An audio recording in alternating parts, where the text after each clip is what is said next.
करवीर तालुक्यातील सातेरी इथल्या डोंगरावर असलेल्या महादेव मंदिराच्या पूजेवरून 4 गावात सातत्यानं वादाची घटना घडते आहे। आता श्रावण महिना सुरू झाला असून कायदा सुव्यवस्थेच्या दृष्टीनं पूजेवरून होणारे वाद टाळण्यासाठी करवीर पोलीस ठाण्यात पुजारी आणि व्यवस्थापकांची बैठक पार पडली।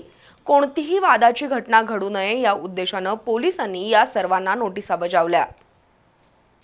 करवीर तालुक्यातील कसबा बीड जवळच्या सातेरी डोंगरावर असलेलं महादेव मंदिर प्रसिद्ध असून इथं नेहमीच भाविकांची वर्दळ असते।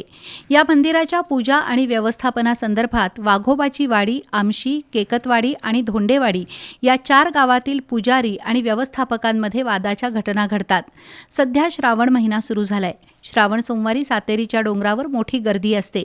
अशा वेळी पुन्हा पुजारी व्यवस्थापक यांच्यात मंदिराच्या व्यवस्थापनावरून वादावादीची शक्यता आहे।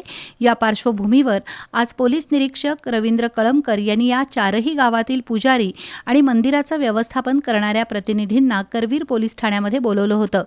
या बैठकीत सुद्धा वादावादीची किरकोळ घटना घडली। मात्र पोलीस निरीक्षक रवींद्र कळमकर आणि अंमलदार अविनाश पवार यांनी सर्वांना कायद्याची जाणीव करून देत वादाच्या घटना घडल्यास गुन्हे दाखल केले जातील असा इशारा दिला।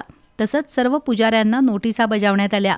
त्यामुळे मंदिरातील पुजारी सुद्धा वादावादीमध्ये मागे नाहीत हे दिसून आलं।